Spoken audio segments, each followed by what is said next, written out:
Boa noite a todos. Testando o som. Boa noite, Romério, Tripa Seca, Reinaldo Oliveira, Paulinho, boa noite. Tá bom o som? Tá ouvindo bem? Elton, boa noite, sejam bem-vindos. Adriano, Rogério, Antônio Carlos, Adailton. Som ok? Todo mundo ouvindo bem? Ótimo. Muito bem. O pessoal está entrando aos poucos aí na sala. Vamos, Leandro, boa noite. Reinaldo. Vamos a mais uma live hoje, aqui dentro daquele nosso projeto que a gente criou no canal Viver de Renda, do Ações que Transformam, né? A gente está fazendo sempre algumas lives e convidando algumas pessoas que a gente conheceu ao longo de nossa carreira profissional, outras que a gente vem conhecendo agora, mas sempre no intuito de trazer pessoas que possam agregar com a sua experiência, com o seu conhecimento de vida, e assim possam, de alguma maneira, ajudar ao crescimento de vocês, tanto enquanto profissionais, seja numa carreira nas suas empresas, como empreendedores, como investidores e como pessoas também. A ideia é sempre a gente poder melhorar. Então, sejam bem-vindos a todas. Décio, Wellington, Jarbas, Elton, sejam muito bem-vindos. Nesse projeto, a gente já teve algumas lives, todas elas estão gravadas, né? Fizemos do ano passado para cá, de dezembro para cá, fizemos algumas lives interessantes aí com o Marcelo Pedreira, que foi o nosso primeiro convidado. Ele falou um pouco sobre hubs de inovação, tecnologia. Depois teve o Marcelino Lima, falou sobre empreendedorismo na área de saúde. Este ano a gente trouxe o Márcio Portocarreiro, que deu aqui uma aula sobre agronegócio, né? Ele que é da cadeia produtiva do algodão. Depois tivemos a Alceli Barroso, da IBM, falando sobre o futuro do trabalho. O Marcos Costa, que foi CEO da Alstom aqui no Brasil, foi CEO também da GE Transporte.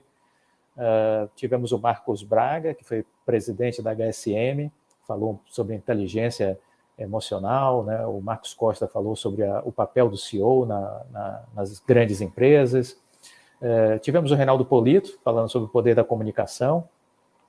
E o convidado de hoje é um médico cirurgião, Dr. Rodrigo Fernandes, e que já eu vou estar introduzindo ele aqui na nossa conversa. Essa é a finalidade, esse é o nosso propósito, quer dizer, estar sempre trazendo pessoas que possam, de alguma maneira, agregar um pouco mais de conteúdo, de conhecimento, para que isso vocês possam tirar o maior proveito possível para o dia a dia de vocês, profissional e enquanto investidores também, porque a gente vai falar sobre diversos assuntos nessa live. A gente vai falar um pouquinho sobre a participação do Rodrigo Fernandes lá na Expo Dubai. Ele esteve lá participando desse evento, um dos grandes eventos que aconteceu esse ano, envolvendo aí tecnologia, envolvendo negócios. Ele fez uma cirurgia ao vivo, ele vai falar um pouquinho sobre essa experiência lá. Fez uma operação no hospital de Dubai, né?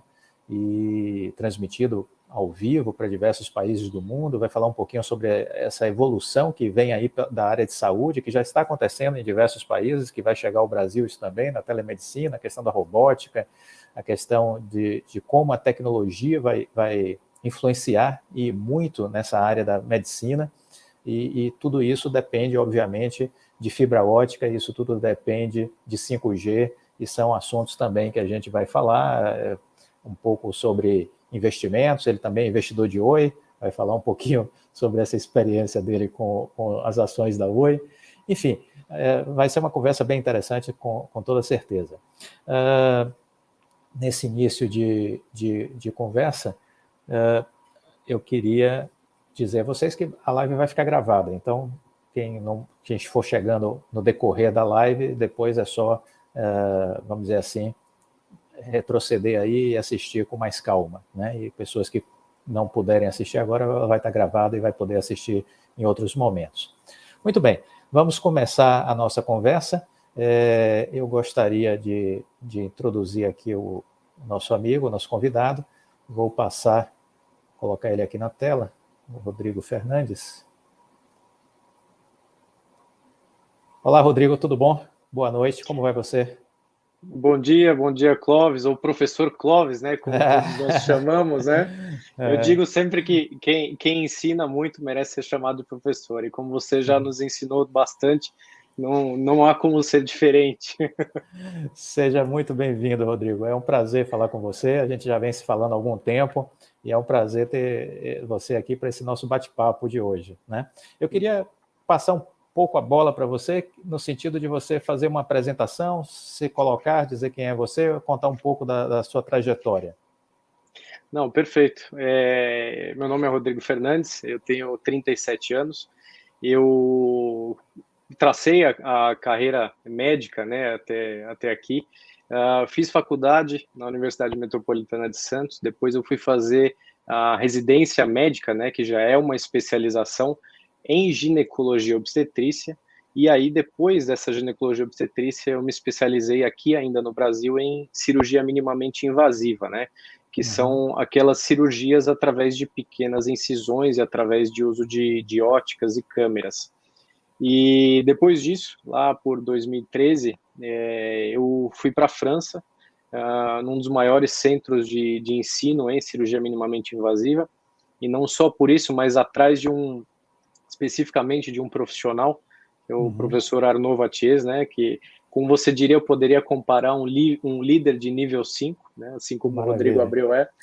Então, foi uma pessoa que realmente mudou a nossa vida. E lá nesse instituto, que chama IRCAD, né, é abreviação para um instituto de pesquisa contra câncer do aparelho digestivo, depois eles expandiram, nós recebíamos alunos do mundo inteiro, né? Hoje o IRCAD já tem 5 ou 6 centros. Nós recebíamos alunos do mundo inteiro para dar aulas, para treinar e para que eles aprendessem um pouco mais de cirurgia minimamente invasiva. E aí, final de 2014, eu voltei para o Brasil, fiquei um pouquinho na Santa Casa de São Paulo, que foi onde eu fiz a residência. Depois acabei me mudando para a Universidade de São Paulo, especificamente no Centro de Oncologia. E hoje eu faço somente essa parte de cirurgia ginecológica minimamente invasiva, ou seja, tudo que diz respeito a câncer, endometriose, miomas, qualquer tipo, por via minimamente invasiva. Então, foi atrás disso que eu deixei o Brasil para fazer essa busca aí, esse aprimoramento, vamos assim dizer. Uhum. Como foi essa experiência de morar na França? Conta aí um pouquinho para a gente. Olha, foi uma coisa realmente que mudou a minha vida, porque nós abrimos, vamos dizer assim, primeiro nós abrimos a cabeça para um mundo completamente novo. Segundo, o contato com profissionais de diversos países, né, e especificamente nesse centro, como era um centro de excelência, sempre vinham os melhores profissionais do mundo para dar aula, para nos auxiliar a ensinar outros colegas. Então, assim, foi uma experiência muito gratificante. E ainda assim, um detalhe, quando eu morei lá, eu tinha uma internet que era da Orange, que era Sim. francesa.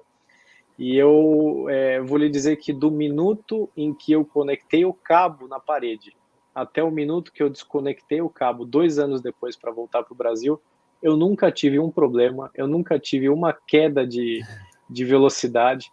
Era uma coisa assim espetacular, como eu ainda nunca vi no Brasil. Ou seja, então, só depois o nosso link aí com a Vital, com a Oi BR3, eu acho que é uma coisa. Nós ainda temos muito até chegar ao nível da internet de fora. Sim. Mas foi isso aí, uma experiência gratificante que me trouxe muito para desenvolver todo esse trabalho aqui no Brasil. Tá.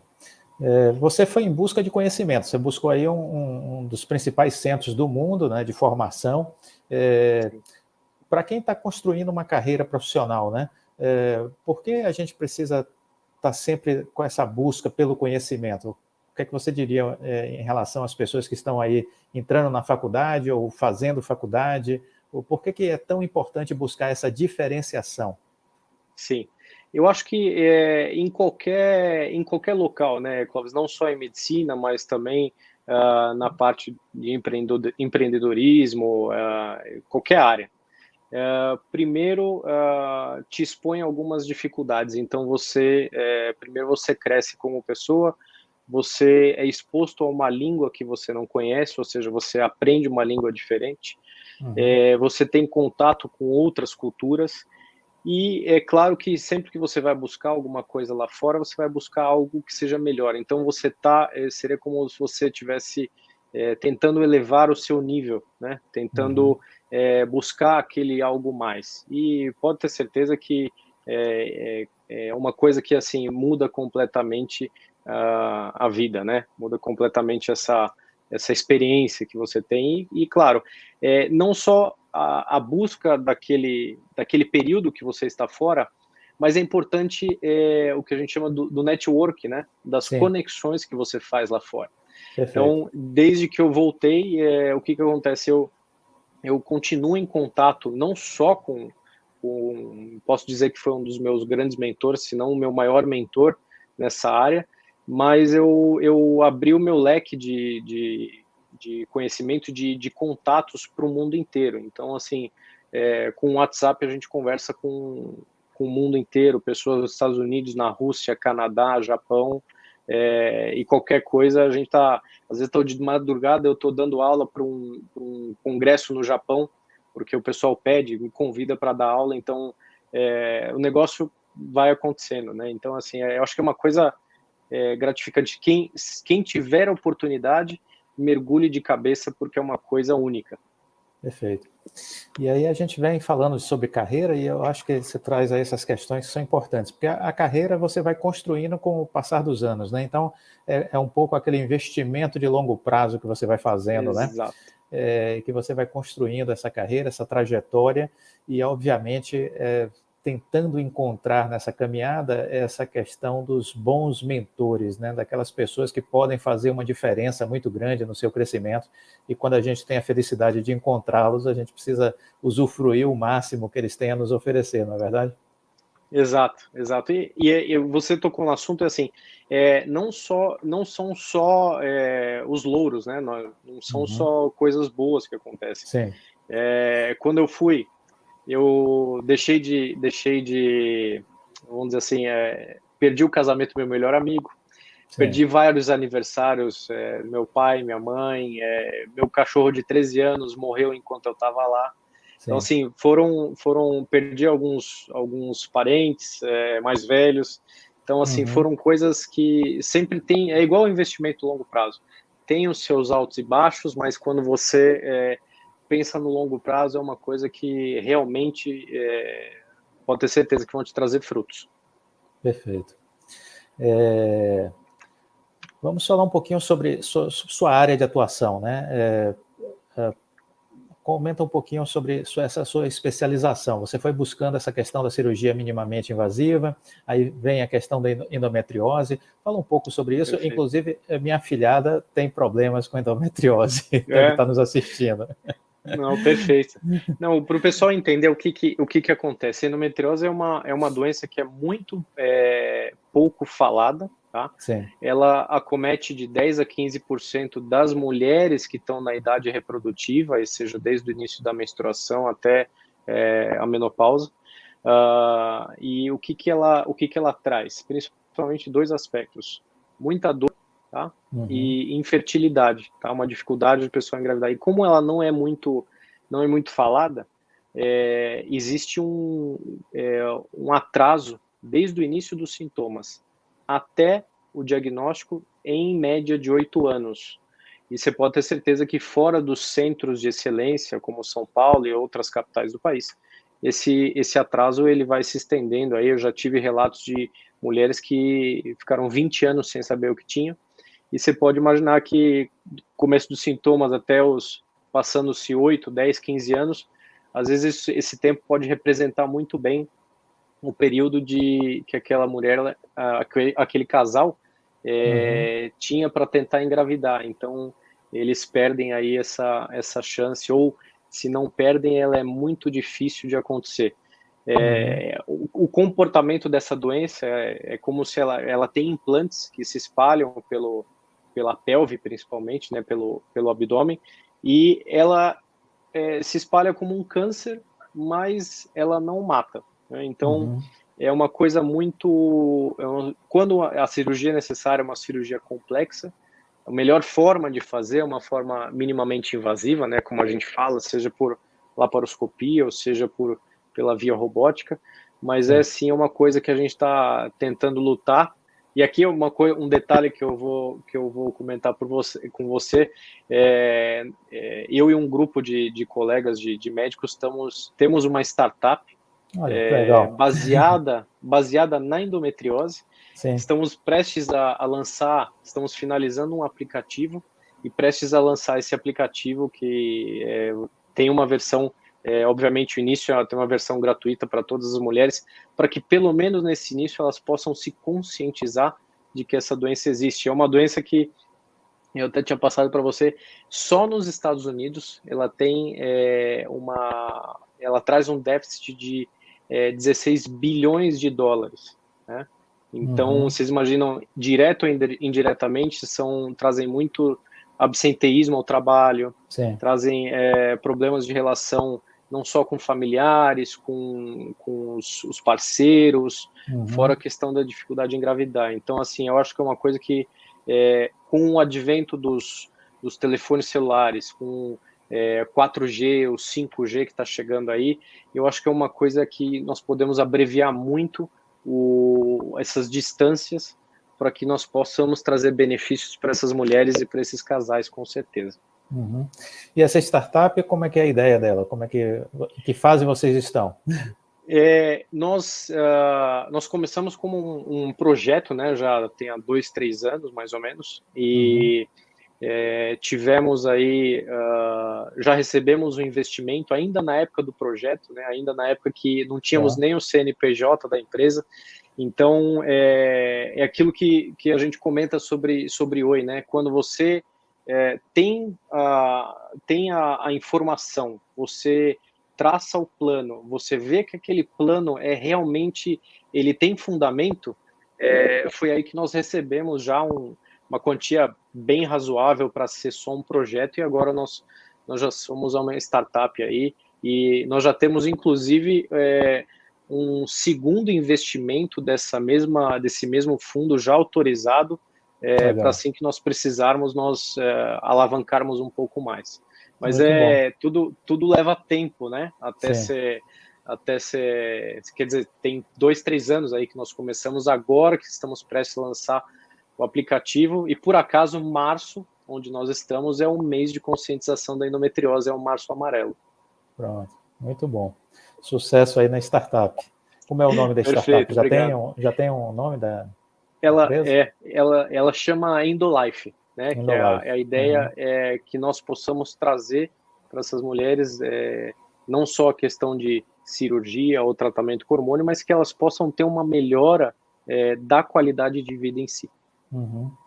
Então é possível ter uma vida com mais qualidade de vida, com uma saúde melhor para quem tem esse problema. Com certeza, com certeza. Maravilha. Bom, você esteve em Dubai, né? Tivemos aí agora a Expo Dubai, um grande evento de negócios, empresas, governos, diversos assuntos, tecnologia, parcerias entre empresas, setor financeiro, fintechs e startups. Como foi? O que foi que você viu lá na Expo Dubai? Você visitou que pavilhões? E você também teve aí uma parte mais voltada para a saúde, né, que você foi fazer uma cirurgia que foi transmitida ao vivo. Conta aí um pouquinho essa passagem por Dubai agora. Perfeito. Já tem mais ou menos uns 7 anos que eu costumo ir para Dubai, e justamente por conta do que nós chamamos que é o Endo Dubai, né? O Endo Dubai nada mais é do que um congresso, um encontro, onde vêm profissionais do mundo inteiro para falar não somente sobre a endometriose, mas sobre cirurgia minimamente invasiva. E esse ano, já nesses 7 anos, várias vezes eu vou lá para dar aula. Nesse ano eu participei de uma maratona cirúrgica cirurgia ao vivo, né? Ou seja, existiam vários colegas realizando cirurgias ao mesmo tempo, né? Era um dia inteiro de cirurgias. Então, nós tivemos cirurgias, foram umas 2 ou 3 cirurgias locais, né? Transmitidas do próprio hospital lá de Dubai, que é o Latifa, onde eu fiz a minha cirurgia. Nós tivemos cirurgias transmitidas de Moscou, era um colega chamado Alexander Popov. Ele transmitiu uma cirurgia através da plataforma robótica. Tivemos cirurgias do sul da Itália, ali de Avellino, com Mário Malzoni. E toda essa transmissão, não só do Hospital Latifa para o centro de convenções, que era no hotel, mas também dos próprios, vamos dizer assim, dos locais de Avellino, na Itália, de Moscou, a gente necessita da internet, obviamente, né? Alguns locais mais distantes aí, existem alguns satélites até que eram contratados, ou mesmo algumas transmissões de fibra óptica, para que a gente possa ter não somente uma imagem sem delay, né, sem atrasos, e também uma boa qualidade de imagem. Quando a gente está falando de fibra óptica, né, a gente tem essa ideia, a plataforma robótica, ela veio muito para isso, né? Foi desenvolvida, obviamente, em períodos de guerra, né, a tecnologia, isso há muito tempo atrás já, só que para a questão comercial ela tem mais ou menos entre 10 a 20 anos. É claro que o primeiro robô, na verdade, ele era só um braço que controlava a câmera, e hoje, o robô que nós temos hoje é um robô que tem todos os braços e ele mimetiza as mãos do cirurgião. E o que acontece? São 2 plataformas, uma plataforma onde fica o cirurgião e uma outra plataforma onde ficam os braços do robô. Obviamente, essa distância, hoje, ela ainda é na mesma sala, tá? Fica tudo dentro da mesma sala. Mas já aconteceu, inclusive isso aconteceu lá no centro onde eu fiquei na França, a Operação Lindenberg, que foi uma retirada de vesícula, tá? Realizada entre Nova York e Estrasburgo, onde está o centro francês, né? Isso já tem um tempo já. Se eu não estou enganado, foi 2001, se eu não estou enganado. Então, o profissional, o médico estava em Nova York e a paciente estava em Estrasburgo. E como naquela época a questão de transmissão por satélite ainda tinha muitas variáveis, né? Dependia de muita coisa, a transmissão foi feita por fibra ótica, através de cabos submarinos, né? Quem instalou esses cabos submarinos era a France Telecom.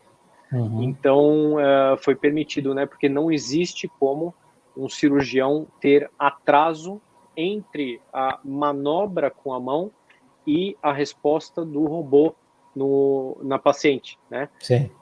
Então, isso aí é inadmissível, porque a gente não pode esperar esse delay.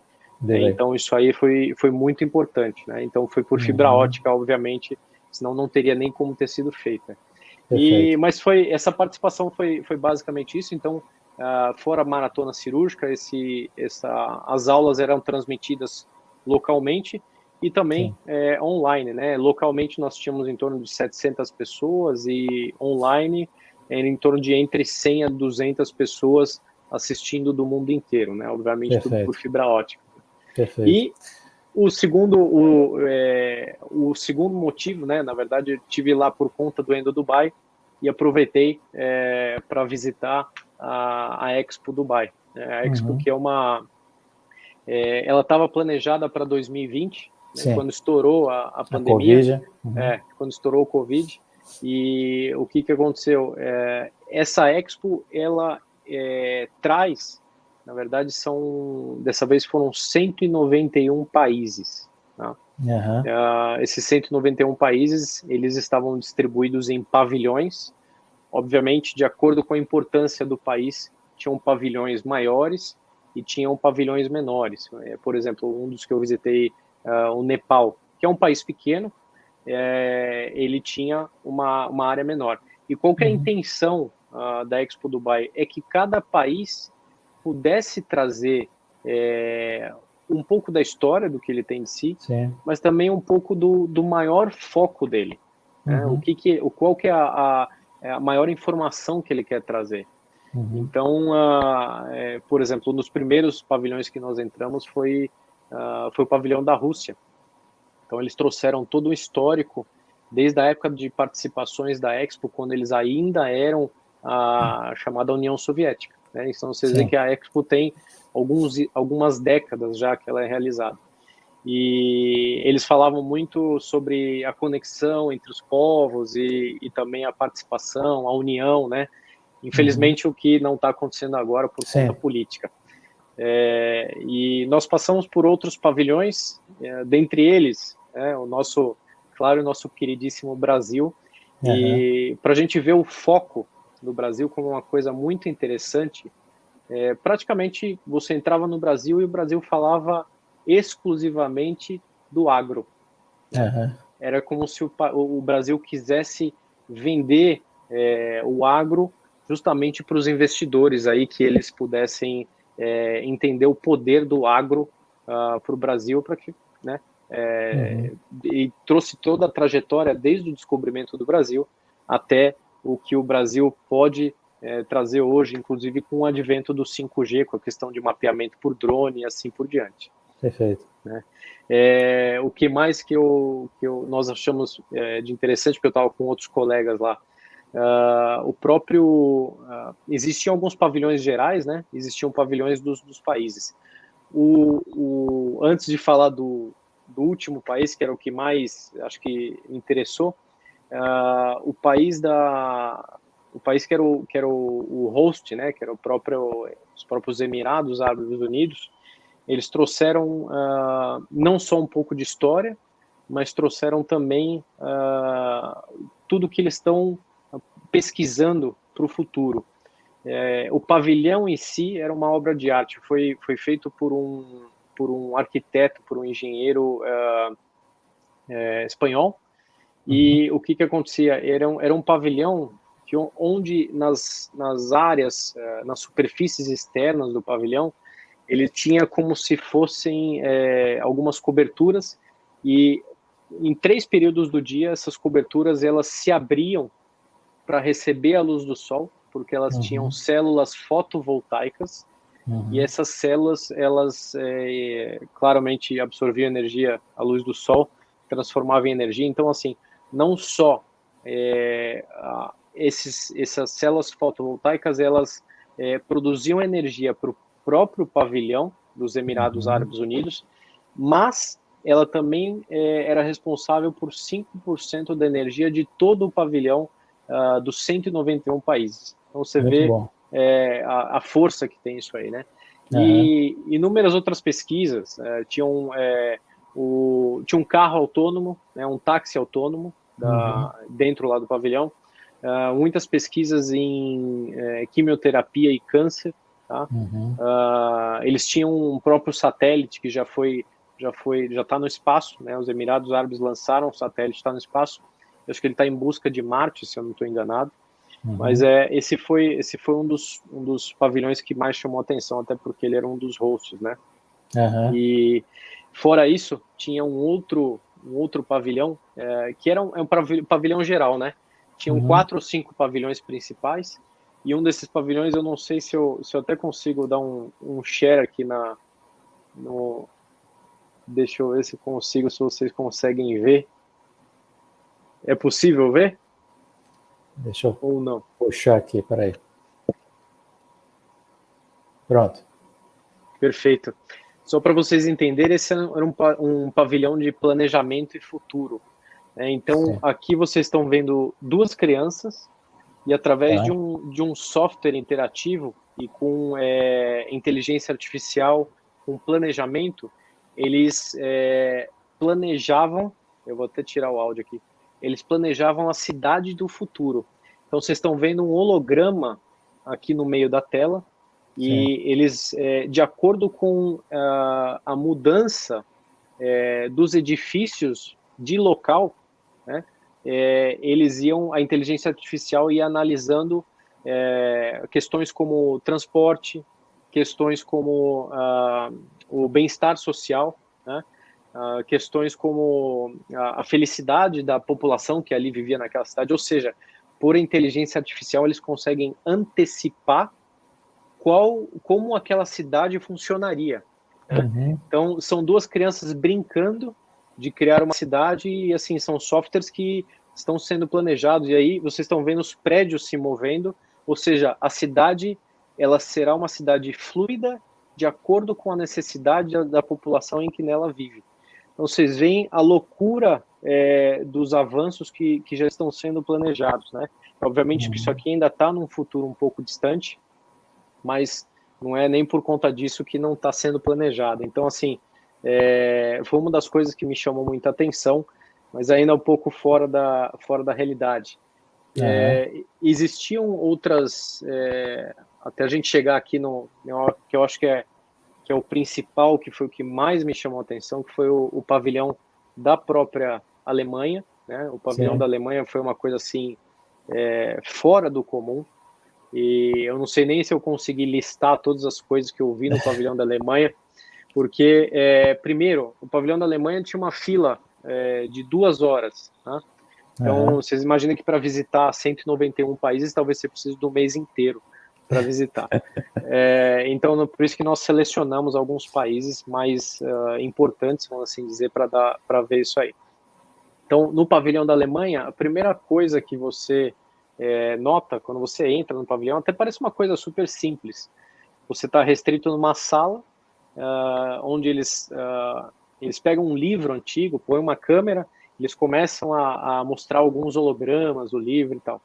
E depois você cai numa segunda sala, onde existe uma piscina de bolinhas, claro, piscina de bolinhas de criança, onde existem 100 mil bolinhas amarelas, tá?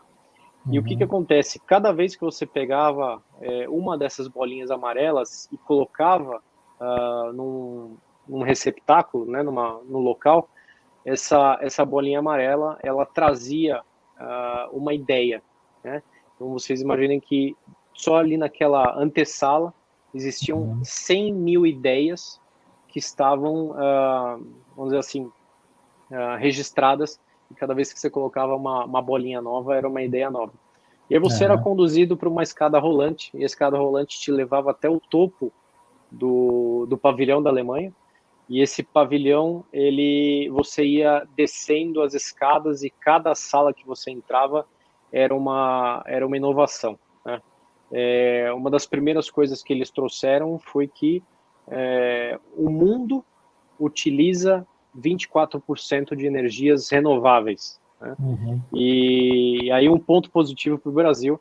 O Brasil dispara de longe, né? Assim, dispara na frente, onde o Brasil utiliza 74% de energias renováveis, muito aí em prol das hidrelétricas que nós temos, e principalmente por conta somos abençoados aí com os rios e a parte hidrográfica, né? Perfeito. Então, isso já é um ponto positivo. Mas aí eles começam a avaliar algumas possibilidades. É claro que já tem, e que é muito conhecido aqui, né? As usinas de energia eólica, que é uma coisa que o Brasil vem explorando muito aí, principalmente que eu acho que uma das pioneiras aí no país é a própria Aeres, né? Que vem fabricando as pás para essa questão eólica. Mas não só isso, duas coisas que eram diferentes, eles demonstraram, vamos imaginar assim, algumas boias, né? Umas boias gigantescas que são colocadas em alto mar, muito próxima a essas usinas de energia eólica. Essas boias, elas são ligadas a cabos submarinos e geradores que estão no fundo do mar.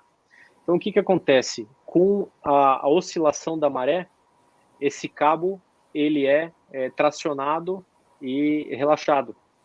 E essa tração do cabo, ela faz com que gere energia para esse gerador, e o gerador distribui para as usinas, né? Então, mais um fator aí de energias renováveis. Uma outra opção que eles colocaram eram como se fossem boias gigantes que estariam aprisionadas no fundo do mar, e também com essa questão da maré, essas boias elas são pressionadas ou relaxadas, e com essa energia cinética eles iam produzindo aí mais energia. Muito E bom. pode falar. Muito bom. E os Estados Unidos, alguma coisa lhe surpreendeu no pavilhão? Olha, os Estados Unidos, eles contavam muito da história deles, né? Sim. Da história do que eles trouxeram até então. Falavam um pouco da própria pesquisa espacial, né? A questão de Marte e tal. Mas assim, eu vou falar que 70% foi focado na história do que eles trouxeram até hoje, e os outros 30% das pesquisas que eles estão fazendo. Assim, na minha opinião, acho que a Alemanha foi uma coisa mais surpreendente. Outra coisa que a Alemanha trouxe também foi eles estão querendo acabar com pesticida, né? Com pesticida, e também com essa questão de todo o agronegócio. Uma ideia que eles trouxeram, que os drones mapeariam a parte da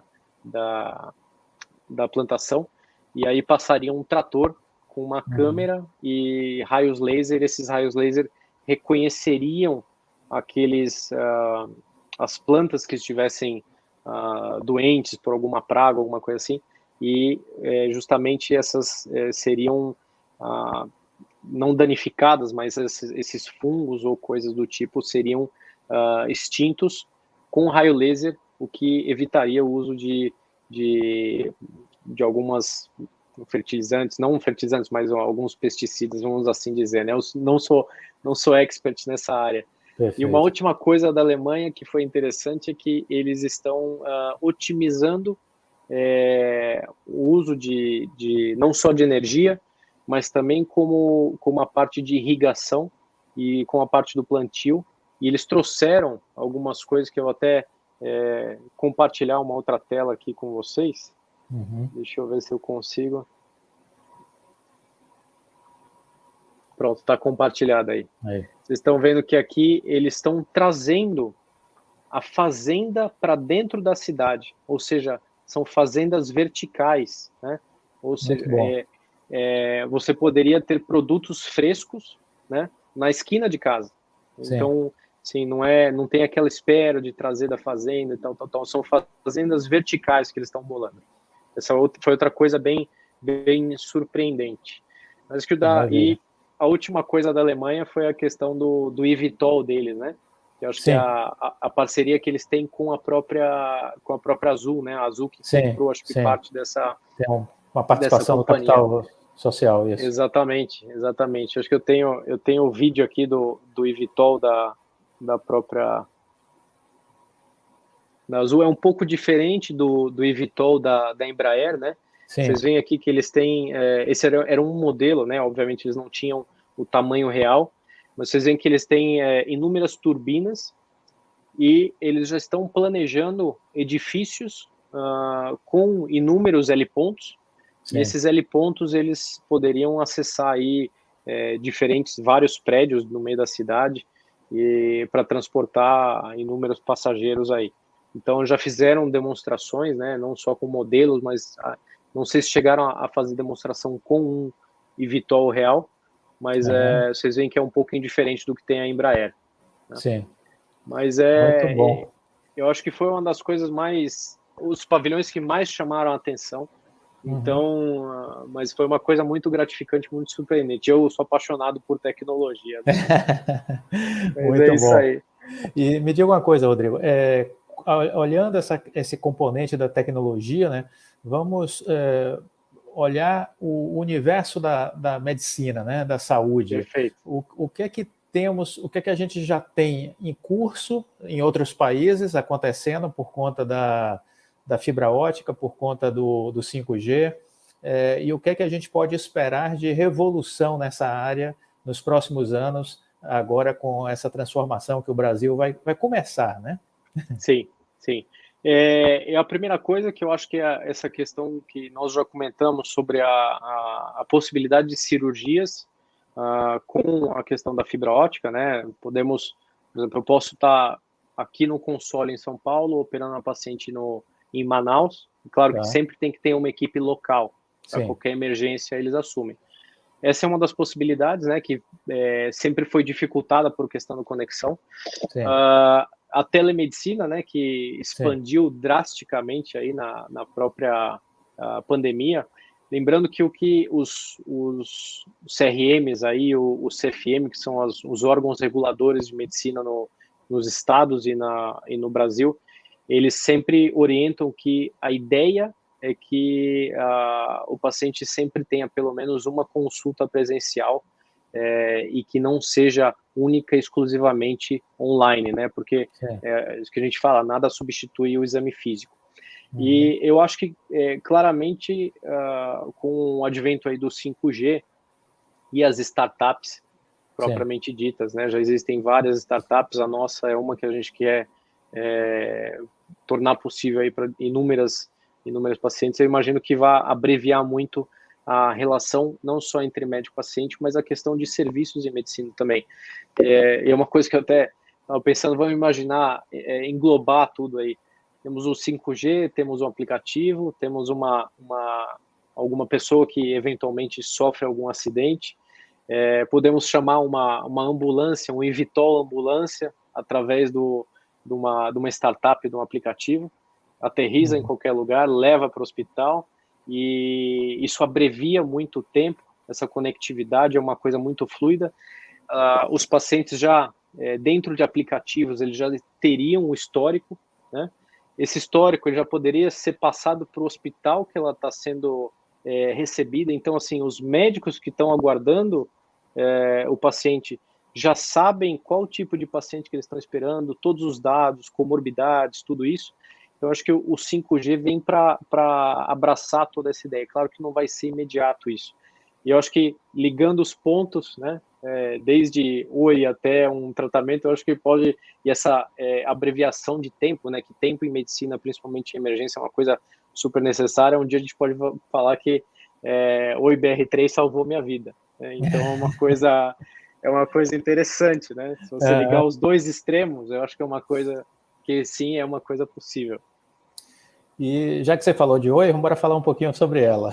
Depois a gente volta a outros assuntos aí da área de saúde, de tecnologia, mas vamos falar um pouquinho de Oi. Quando foi que você começou a investir na Oi? Estamos em 2022, quando foi que você começou a comprar sua primeira ação da Oi? Foi em 2019, né? Na verdade, foi na época que eu estava começando a mexer um pouco em ações, já mexia bem pouquinho antes. E eu sempre estava trocando experiências aí com meu cunhado, né? Até agradecer chama Hugo Espilotros, né? Ele deve estar nos assistindo aí. E o meu cunhado ele era da Nextel, né? Ele gerenciava uma grande equipe aqui em São Paulo, né? E é uma pessoa super diferenciada, batia vários recordes de venda aí. E um dia ele chegou para mim e falou assim, mas ele virou e falou assim, você tem dinheiro para perder? Eu olhei para a cara dele e falei assim, mas por quê? Eu falei, então, tem uma empresa que está em recuperação judicial e eu estou pensando em começar a investir nela. Eu falei, nossa, mas qual que é a tua ideia? O que você está pensando? Ele falou, não, justamente por conta de uma pessoa. Ele falou, eu conheço, ou não pessoalmente, mas eu conheço o trabalho do Rodrigo Abreu. Ele falou, eu acompanho a carreira dele, eu vejo tudo que ele fez e que ele tem feito. Ele falou, é um cara extremamente preparado. E aí, obviamente, que ele brincou, né? Que a questão, você tem dinheiro para perder, justamente porque a empresa estava em recuperação judicial. E aí, nós fomos acompanhando, né? Toda essa evolução da Oi e estudando não só sobre a empresa, mas sobre qual que seria a representação da fibra ótica e do 5G nessa transformação do mundo.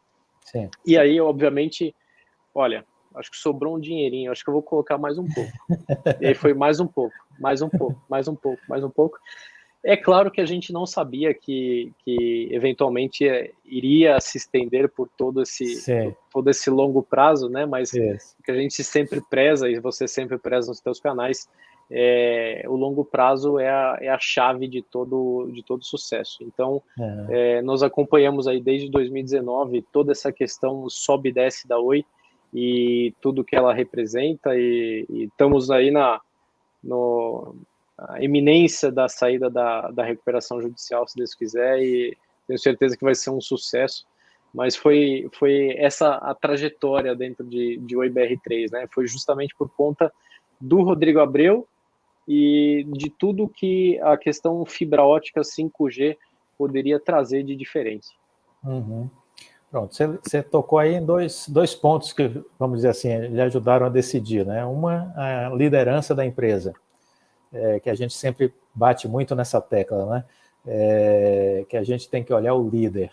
Eu sou adepto da análise fundamentalista, né? Então a gente olha os indicadores, mas uma vez eu vi uma palestra do Henrique Breda, né, que também é um bilionário aí de investimentos em ações, e o Breda ele falava exatamente isso, de que os indicadores eles contam só uma parte da história, né? Porque ele é como se você estivesse olhando para o retrovisor, você está vendo o que ficou para trás. São os balanços dos últimos trimestres, então eles nos trazem algumas informações, mas não é tudo. E aí ele chamou a atenção nessa época, ele falou exatamente isso, que era preciso ver a liderança, olhar a liderança, conhecer essa liderança, quais são suas ideias, de onde vem, qual é o seu currículo, sua expertise, sua ideia de mundo, seus valores, né? Porque tudo isso poderia ser muito mais importante do que olhar os indicadores. Então, eu acho que isso que você está falando é assim, de uma grande valia, né? Porque se alguém me perguntasse o que é que eu tenho que olhar para escolher uma ação, eu diria, foca no líder da empresa. Exato. Porque é ele que vai fazer a diferença. Não interessa se a empresa é grande ou se ela é pequena, o líder vai fazer a diferença. Uma empresa grande, se tiver um líder ruim, pode destruir essa empresa. E uma empresa pequena, com um grande líder, essa empresa pode virar um gigante. Então, foca na liderança. Exato. A gente brinca que existe sempre, existe o chefe, existe o líder, né? Sim. O líder te impressiona, o líder te faz querer ser mais, ao invés de que o chefe, às vezes, você tem até um pouco de medo e você tem até um pouco de receio de abordá-lo para ter uma ideia nova. E outra coisa que você cita muito, né, e eu vi em outra situação, a questão da mídia. Sim. Quando eu estava na França, quando eu estava morando, estourou a crise na Venezuela, né, ali 2012, 13, 14. Por acaso eu tinha 2 colegas venezuelanos que moravam junto lá, estavam fazendo o mesmo estágio que eu. As notícias que passavam aqui no Brasil eram assim 1% do que estava acontecendo na Venezuela. Então, assim, naquela época a mídia daqui ela omitia muito do que estava acontecendo na Venezuela. Então vocês veem que a mídia ela quer dar forma de acordo com o interesse dela. Sim. Então foi justamente o que eu vinha acompanhando, e com esse raciocínio eu vinha acompanhando na Oi, com um fundamento do líder, né, do líder de nível 5, que você tanto fala, e que eu concordo, aprendi esse termo com você, e também a questão do que representa a fibra e do que representa o 5G, né? Serão trilhões que vão ser injetados na economia. Então, nós víamos as notícias de Oi, eu falo, impossível, o pessoal não lê, não sabe da empresa, não sabe o que está acontecendo, não vê notícia, não senta, que a gente fala, né, não senta a bunda na carteira e abre o livro para estudar, ver o que está acontecendo de verdade. Então, a mídia é uma coisa perigosíssima. E o Larry Fink, né, que é o gestor da BlackRock, ele já falou isso sobre a mídia americana, né? Ele disse, olha, a mídia vive de volatilidade. Sim. Ela vive com este propósito de criar confusão, criar ruídos. Então, muito cuidado com a mídia. Ele falou dos Estados Unidos, mas eu acho que isso se aplica também muito a nós aqui no Brasil também. Sim. Porque eu acho que o papel da mídia, infelizmente, é esse, é criar confusão, criar alarde, e muitas vezes, aí eu digo sem querer fazer acusações, mas eu falo, muitas vezes existem os interesses ocultos por trás disso tudo, né? Me chamou a atenção agora nessa reta final que a gente viveu aí do CAD, né? A prova, não aprova, essa confusão toda que teve, muita volatilidade nos papéis. Depois da aprovação do CAD, o Estado de São Paulo fez uma nota e eles comentaram assim, de que o time do Edson Tanuri, né, do dono lá da Telcomp, da Copel, né? Copel. Isso. Que ele tinha mobilizado uma tropa de advogados e de jornalistas. Ou seja, foi a primeira vez que eu vi um grande veículo de comunicação, o Estadão, né, acusar companheiros de profissão, vamos dizer assim, né, jornalistas, Exato, de estarem a serviço de um grande player, de um grande investidor, né? Então, isso mostra de que realmente o jogo é esse, né? É preciso entender isso. E aí, de novo, foca na empresa, foca no líder, e você traz a questão do 5G e da tecnologia, né? da questão da fibra, e é um pouco aquela frase do Bill Gates que eu adoro também, que ele disse, olha, a gente tem que descobrir para onde o mundo está indo e correr para tentar chegar lá primeiro. Então, eu acho que é um pouco isso, né, que o Rodrigo Abreu fez. Ele olhou e disse, olha, isso que a gente está não vai salvar a gente. A telefonia, essa coisa da telefonia por voz, né, isso está morto. Esse negócio está morto, não tem futuro. O que é o futuro? O futuro é a fibra ótica, porque é a fibra ótica que vai ser a base para o 5G, para o metaverso, para a robótica, inteligência artificial, indústria 4.0. Então, ele teve uma grande visão de futuro e jogou a empresa com toda a energia nessa direção. E muita gente ainda não entendeu até hoje, porque é aquela coisa do pensamento raso, né? As pessoas não querem pensar, às vezes têm dificuldade de pensar, e aí não conseguem entender o case, né? Fica difícil para a grande maioria enxergar o que está acontecendo. Né? Quando enxergarem, aí vai ser aquela coisa, vai enxergar quando ela já estiver explodindo, aí vai querer comprar na alta, né? E perdeu todo esse processo de ter o melhor momento de entrada, né? Que o melhor momento de entrada é quando ninguém está dando nenhuma importância para aquilo, ninguém acha que aquilo vale a pena. Eu vi isso na Magazine Luiza em 2015, né? E de lá para cá, ela, em 2021, ela chegou a acumular 78.000% de alta. Quem podia dizer isso lá em 2015? Ninguém, né? Exatamente. Eu, infelizmente, segui os analistas e quando ela bateu 300%, vendi. Poderia estar milionário. Não, exato. Eu também, né, nesse começo de aventura de bolsa, a gente sempre acha que vai fazer dinheiro rápido e tal. Já ganhei, já perdi, estou praticamente no 0 a 0. Então, vamos olhar os fundamentos, vamos ver a empresa e tal, e vamos ver o que pode realmente dar uma alavancada, que é a grande transformação, né? A grande que o país vai viver nos próximos anos, eu imagino. Então você está confortável em ser investidor de Oi? Eu ainda tô, o meu PM ainda está acima do que está a cotação hoje. Eu falei para mim, às vezes eu fecho o book de ofertas durante uma semana, não abro. Aí vejo uma notícia no Twitter aqui, outra ali, eu falei, olha, esse aqui sabe alguma coisa, esse aqui não sabe de nada, falei, deixa lá. É isso. Esperar o longo prazo acontecer, a estratégia toda chegar até 2025 para a gente ver o que é que vai estar acontecendo lá nesse futuro de 2025. Exatamente. Mas é isso aí. Falando um pouco de tecnologia, vamos voltar para Dubai. Dubai, você tem ido de forma recorrente lá, né? Dubai sempre passa muito dessa coisa de cidade do futuro, né? E você tem ido vários anos. Como é que tem sido essa transição? Porque eu imagino que ela já surge como uma cidade com cara de futuro, mas ela deve estar se transformando com muita velocidade, ou não? Como é que você percebe isso? Sim, eu imagino que dentre esses 7 anos ainda é um período um pouco curto, né?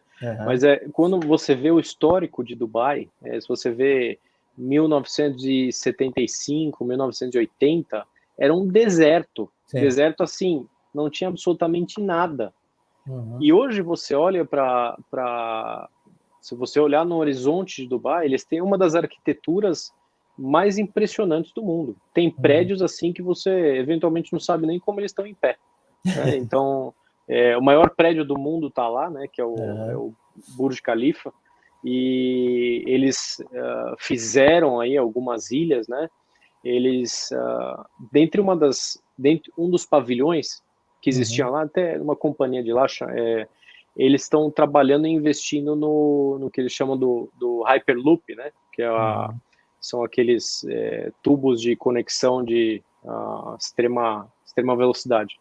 Então, eles estão preparando não só os aeroportos, mas os portos para a chegada desse Hyperloop, né? Então, isso aí, eles dizem que vão poder transportar mercadorias, por exemplo, entre Dubai e Paris, em 7 horas.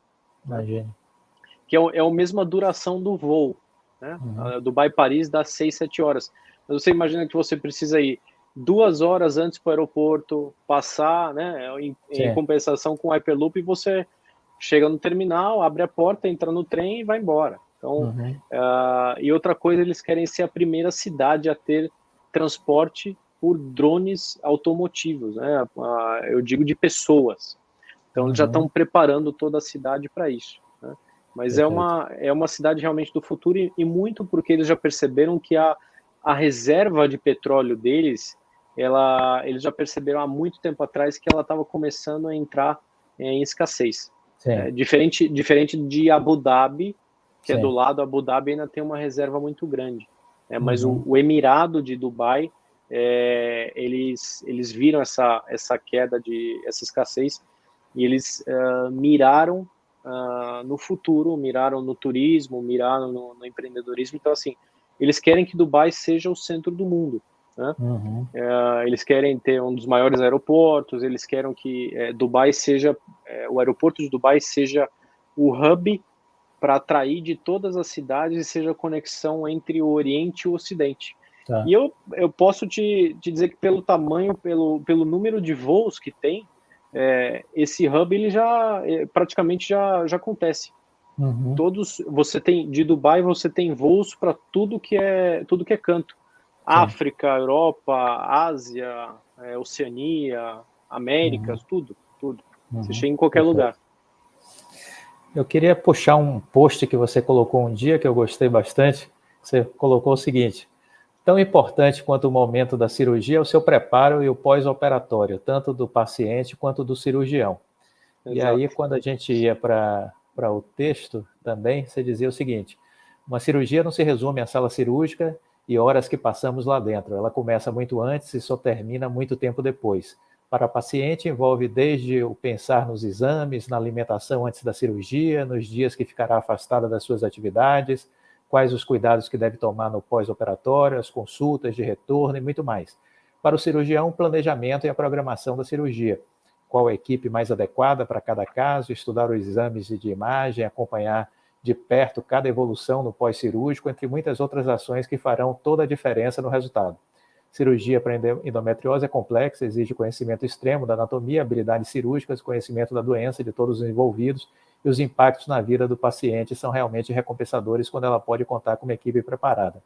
Me chamou muita atenção porque eu olhei aí um pouco da minha visão corporativa, né? E enxerguei isso aí encaixando como uma luva.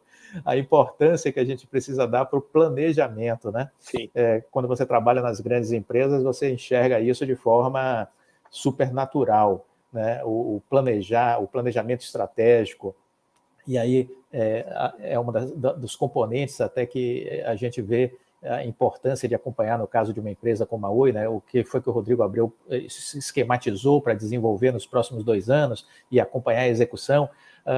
E você trouxe isso dentro da lógica da saúde, da lógica de um ato cirúrgico, né? E da importância de todo esse preparo. Comenta um pouquinho sobre isso em relação à sua vivência profissional mesmo, né? Dessa coisa do preparo, da importância desse planejar. Não, com certeza.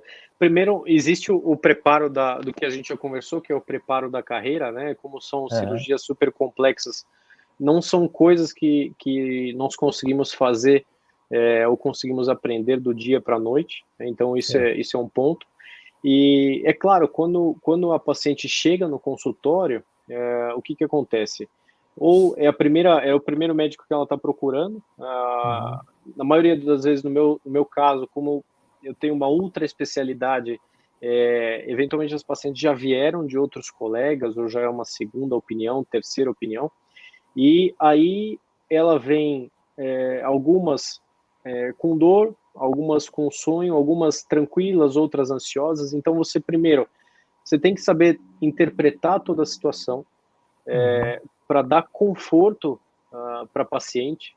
No que eu digo, você tem que saber em qual momento que ela está, se ela está na questão da ansiedade, ou se ela precisa ser acalmada, ou se ela já está entendendo a situação como um todo, e você pode ir direto ao assunto.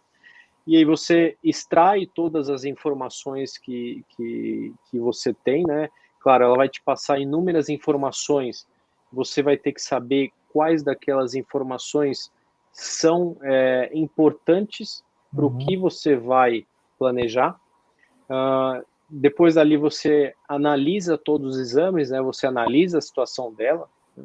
Você vê, no caso da endometriose, quais os locais que a doença está cometendo, se aqueles locais que a doença está cometendo são compatíveis com os sintomas que ela está me passando. E aí nós partimos para o exame físico, que é a primeira avaliação mesmo que a gente faz, né? A avaliação para ver se aqueles sintomas e aquilo que você está percebendo estão sendo refletidos no corpo.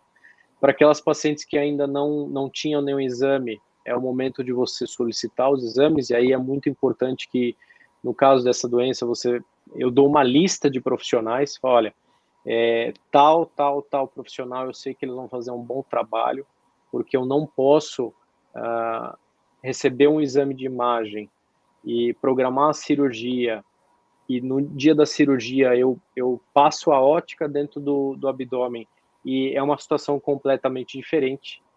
Para mim, eu não posso acontecer isso, porque de acordo com os locais e os órgãos que estão sendo acometidos, eu tenho que agregar profissionais à minha equipe, né? Sim.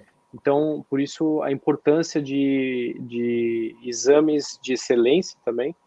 E aí, juntando todo esse cenário, eu tenho que trazer um resumo para ela.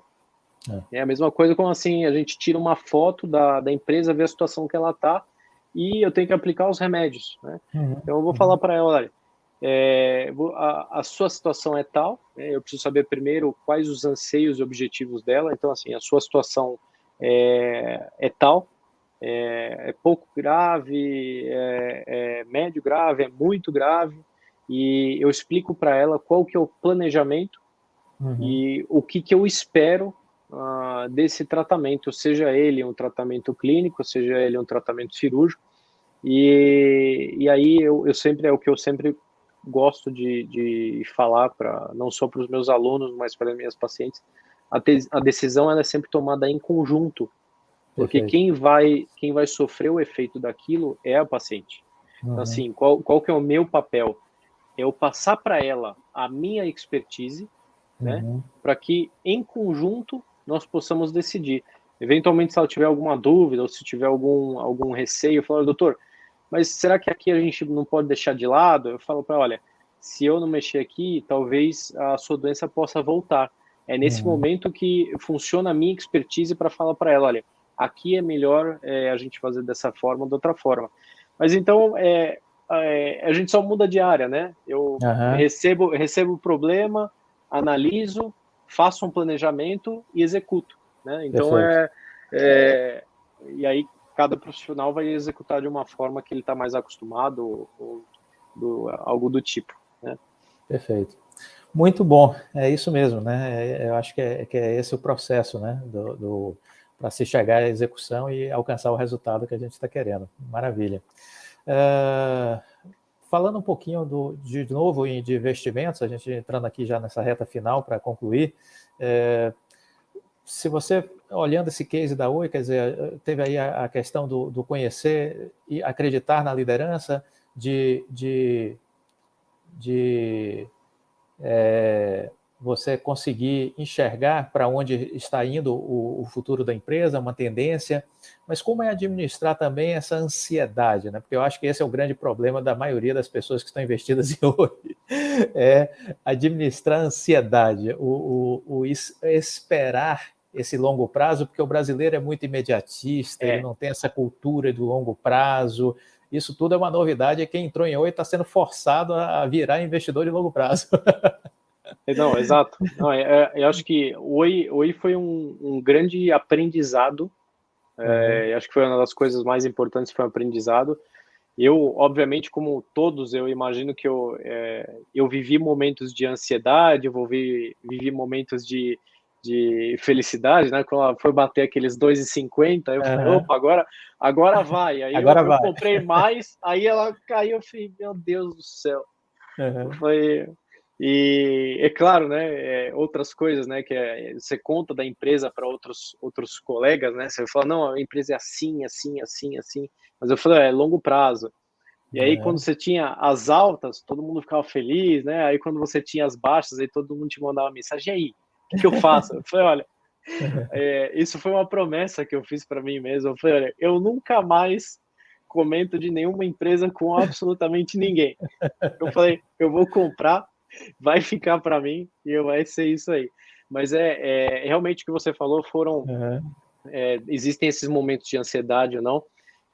Inclusive, por acaso, no dia do CAD, eu tinha uma cirurgia que tinha sido suspensa, então eu passei a tarde de frente no computador assistindo e eu brinquei naquela oscilação, tava eu e meu cunhado tava na casa dele, né, o que comentou sobre Oi a primeira vez em 2019.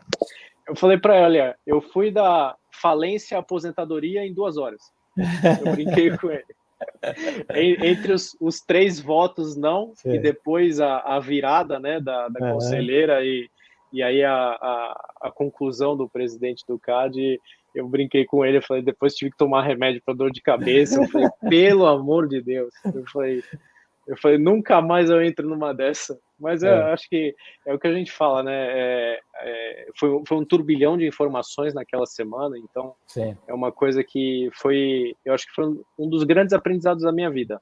Eu acredito que foi um dos grandes aprendizados da minha vida e eu acho que a conclusão desse aprendizado tá vindo aí. Maravilha. Muito bom. Rodrigo, vou deixar um espaço para você fazer um fechamento.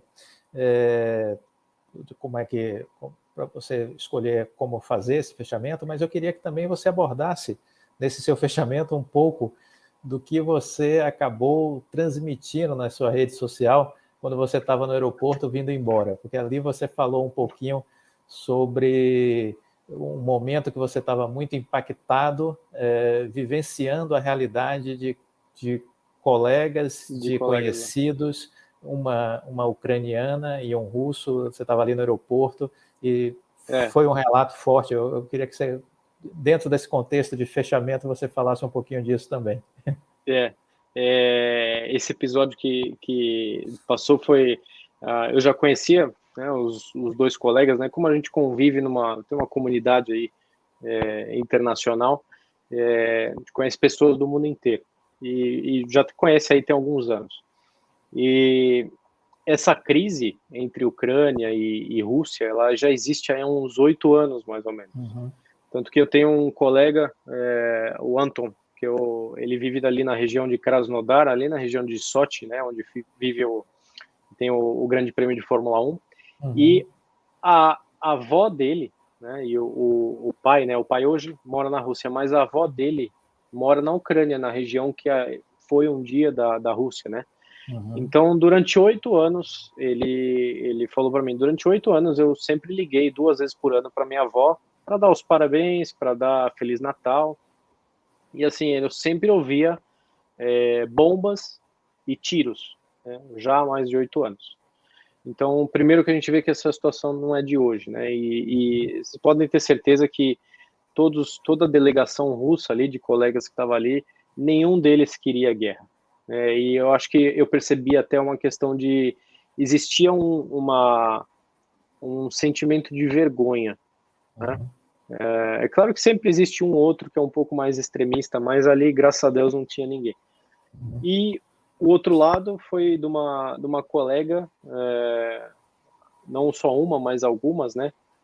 Acho que tinha pelo menos umas 10 ou 20 colegas ucranianas ali, médicas e médicos, e ela falou, a gente estava tomando um café e ela comentou, falou, olha, eu saí de casa para vir para o congresso e eu estou tentando falar com meu marido, não consigo porque a ligação não completa.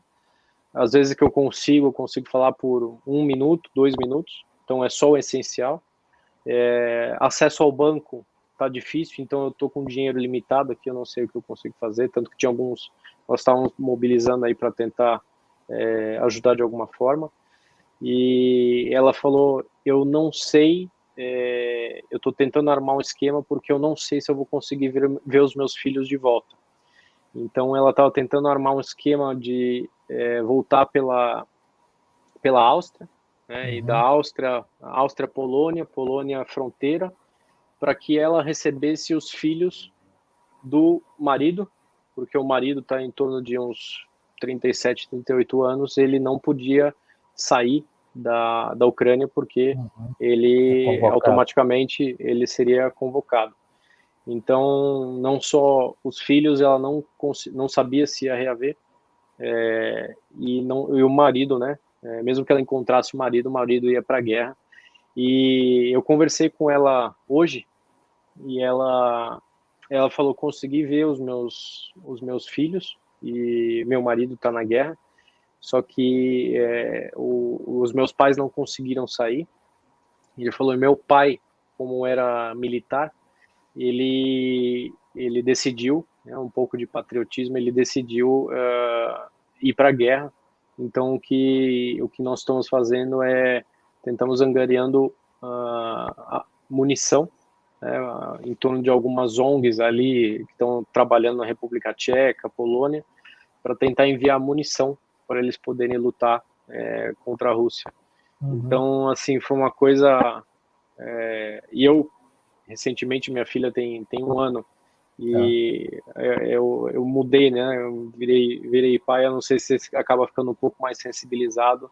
Sim. Então foi uma coisa assim muito drástica. Imagina, você sai de casa para ir num congresso, que é algo que a gente faz com uma certa rotina, e você não consegue voltar para casa, você não sabe se você vai ver seus filhos, você não sabe se você vai ver seu marido, você não sabe nem se você vai ter uma casa, né? Sim. Porque tá tudo sendo destruído, né?